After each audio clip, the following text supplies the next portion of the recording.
Share farming is an agreement between two farm businesses, whereby they agree to farm the same piece of land. So they don't create any new business relationship other than they stay in their own farming business, but agree to share the inputs and outputs of that particular piece of land for mutual benefit.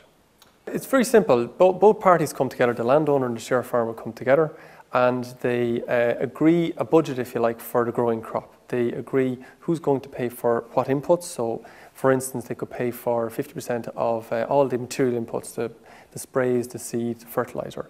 And then they also agree who's going to get what in the outputs. So as they are dividing the outputs, so again, they might get maybe 50% each of the grain or the straw. So that's the essentials of the agreement. Other areas that need to be discussed, like single farm payment, penalties, if penalties arise, which hopefully they won't.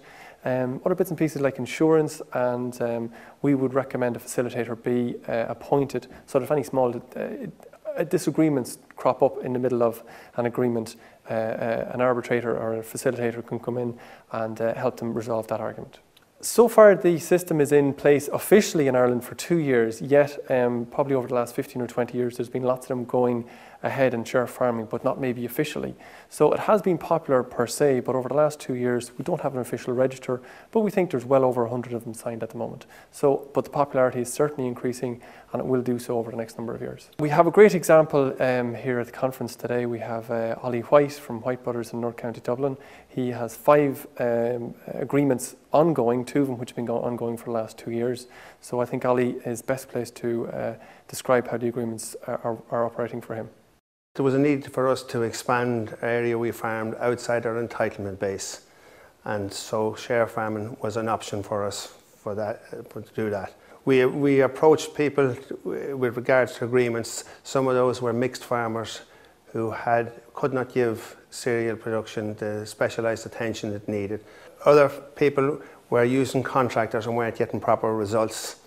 And then there was long-term con-acre agreements, owners that wanted to access the high grain prices of recent years.